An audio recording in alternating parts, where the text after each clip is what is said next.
Welcome, witches! I'm so grateful to see you drop by today. Park your brooms by the door, because now the witch is in.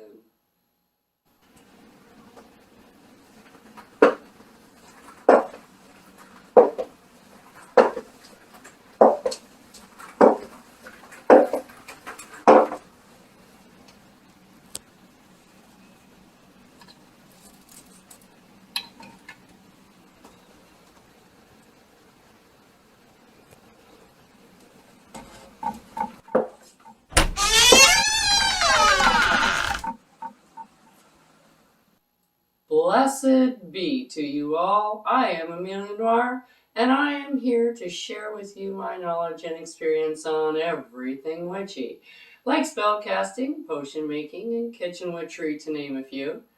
Now, if that sounds like your cup of witch's brew, I suggest that you like, subscribe, and hit that notification button so you don't miss any witchy content we have coming for you.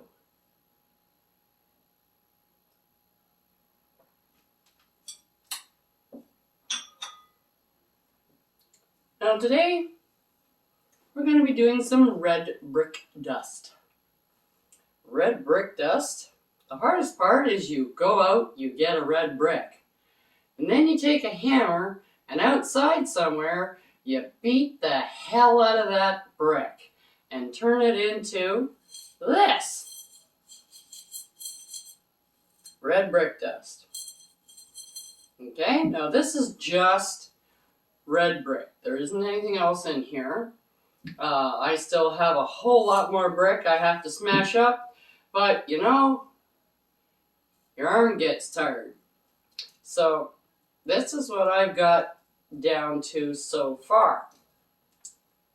Now, in red brick dust, I always like to put in a few other handy dandy items, one being cayenne pepper. Now, cayenne pepper has a lot of wonderful properties. It's hot, it's spicy, it will keep people away, which is kind of what you want. It's a protection and a kind of banishing and a little bit of this and a little bit of that. That's what you want. So I am just putting a nice layer of this just on top here, because I can shake this jar up. And then red chili powder, or just the red chili flakes. This is flakes. You can use either or. And I'm going to do the same thing here. Now, red brick powder you can use to protect yourself. It's also really good for protecting your... It's also good, you can put it outside as well, and it will protect your garden beds. There's a few other things that you can put in that will keep the nasty little bugs and animals out of your gardens when they're going. But red brick dust is fairly easy. Now, if you're going to be using this as protection to, you can also use it as a banishing item to keep people away from you. Now, most people use it as a protective device. They put it across their doorways. They put it across their windows to keep the nasties out. This stuff is a repellent, and it keeps things out. And this is also what you might want to use it for, is to keep people away from you. It's not really a banishing powder per se. It's more of a deterrent than an actual go away and don't come back. But if I'm going to be using it for that particular purpose, I usually put like a tag lock in here so that when people see me, it connects them to that spell that I cast. I don't put anything on my red brick dust until I go to use it. this is how I kind of make my batch. I'll make up this whole jar because a brick comes to about here when you do a whole brick. And so you just kind of swirl it around, and it really doesn't matter how you do it. And now it's coming out, so I'll just put that on. But it doesn't matter how you do it, because you haven't put any intention in this yet, and that's why I don't. Because you can use it for more than one thing, and you can target it as well. You can put, this is something that you can put your own blood in, or a tag lock, but you can use this and use it in blood magic, and it'll make it quite powerful. And I know that the crone has talked to you about blood magic, and this is one thing. I'm going to wait. I think that she's going to be doing a blood magic spell using a red brick dust. We were talking, so I know I have secrets to tell. So I thought I would just show you how to make a base batch, and this is how we make it. And then we add to it depending on what you're going to use it for.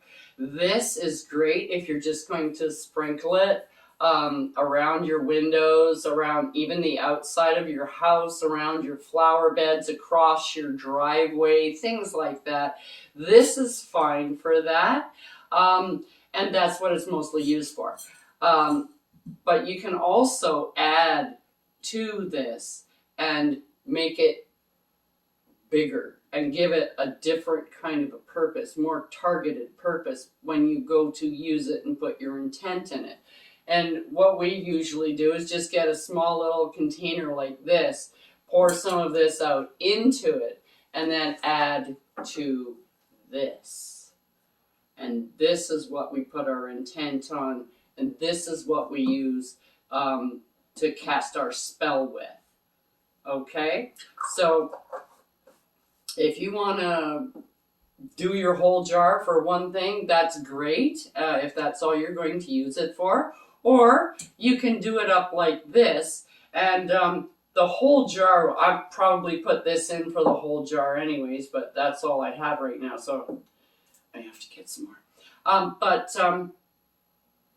Just a word, when you are making something like this, it's always good to leave certain things neutral without a charge. Like, it is cleansed, it is blessed, and I can put it in the window and it will charge. I can bring out the natural properties that are in these products that I put in here.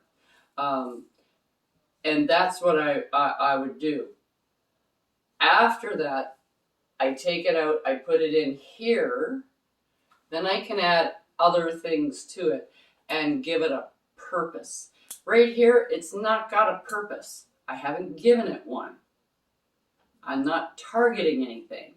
I still can put energy into it, but it's not doing much. It's just sitting there waiting to be used. It's kind of like ironing your favorite shirt so that there's no wrinkles in it and hanging it up. You're not going to use it today, but you might want to use it next week. You got plans, okay? So when it comes to the time you get home from work and there was an accident, you're late, and good thing you ironed that shirt, because that's what you want to wear. This is what this is. It's a prep. So this is a prep for other spells that you can also use straight out of the jar for certain things that you want to do. But because there is no purpose on it, just remember when you take it out of the jar to use it straight as it is, you need to give it a purpose. So when you go to use it, charge it with a purpose, and then it will work for you. That's all for today, folks. I'll see you next time on The Witch's Inn. Check out the link below for the correspondences and magical properties of the items used in this video. And don't forget to like, subscribe, and hit that notification button so you don't miss any witchy content our three sisters have brewing for you here on The Witches Inn.